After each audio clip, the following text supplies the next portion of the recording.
সুপ্রিয় দর্শক, আসসালামু আলাইকুম। সবাইকে স্বাগতম জানাচ্ছি আজকের গুরুত্বপূর্ণ সংবাদে। প্রথমেই জানিয়ে দিচ্ছি সংবাদ শিরোনাম। বিশেষ সংবাদ। হাদিকে গুলি করা ফয়সাল করিমের ঘনিষ্ঠ সহযোগী কে এই দাঁতভাঙা কবির? একটি ছোট্ট আবেদন, যদি আপনি ন্যায় ও মানবতার পক্ষে থাকেন লাইক দিন। ইনকিলাবের নেতা হাদিকে জীবিত দেখাতে চাইলে কমেন্টসে লিখে জানান হাদির সুস্থতা চাই।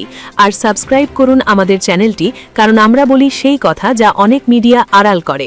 এখন চলুন বিস্তারিত দেখা যাক। ফয়সাল করিমের ঘনিষ্ঠ সহযোগী কে এই দাঁতভাঙা কবির?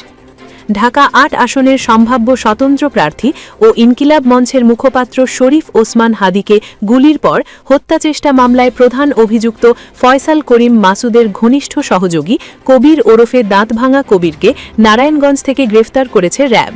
সোমবার রাতে ফতুল্লা থানাধীন বক্তাবলী এলাকা থেকে তাকে গ্রেফতার করার কথা জানান সিদ্ধিগঞ্জে অবস্থিত র্যাব ১১ ব্যাটালিয়ন সদর দফতরের CPC company commander lieutenant commander Naimul Haque. তিনি জানান, গ্রেফতার কবির পটুয়াখালী সদরের টিটকাটা এলাকার মৃত মোজাফফরের ছেলে, তবে তিনি রাজধানীর আদাবর থানার ৩০ নম্বর ওয়ার্ডের নবোদয় হাউজিং সোসাইটিতে বসবাস করেন। কবির কার্যক্রম নিষিদ্ধ দল আওয়ামী লীগের অঙ্গ সংগঠন স্বেচ্ছাসেবক লীগের আদাবর থানার ১০০ নম্বর ওয়ার্ডের যুগ্ম আহ্বায়ক। নাইমুল হক আরও জানান, কবিরের বিরুদ্ধে অস্ত্র, মাদক ব্যবসা, ডাকাতি, চাঁদাবাজি ও কিশোর গ্যাংয়ের নেতৃত্ব দেওয়ার অভিযোগ রয়েছে।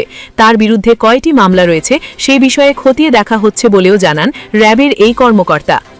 র্যাবের একটি প্রেস বিজ্ঞপ্তিতে জানানো যায়, গত ১২ই ডিসেম্বর দুপুরে পুরানা পল্টনের বক্স কালভার্ট রোডে বিজয়নগর এলাকায় ইনকিলাব মঞ্চের আহ্বায়ক এবং ঢাকা ৮ আসনের সম্ভাব্য স্বতন্ত্র সাংসদ প্রার্থী শরীফ ওসমান হাদি একটি রিকশায় যাওয়ার সময় মোটরসাইকেল করে আসা দুজনের একজন তাকে লক্ষ্য করে গুলি করে পালিয়ে যায়। গুলিতে হাদি মাথায় গুরুতর আঘাতপ্রাপ্ত হন। আইন শৃঙ্খলা রক্ষাকারী বাহিনী গুলি চালানোর সঙ্গে জড়িত সন্দেহ করেন দুজনকে। তারা হলেন ফয়সাল করিম মাসুদ ওরফে দাউদ খান, প্রধান সন্দেহভাজন শুটার, এবং আলমগীর হোসেন, বাইক চালক। এ ঘটনায় ফয়সাল করিমের স্ত্রী, প্রেমিকা ও শালককে গ্রেফতারের পর রিমান্ডে নিয়েছে পুলিশ।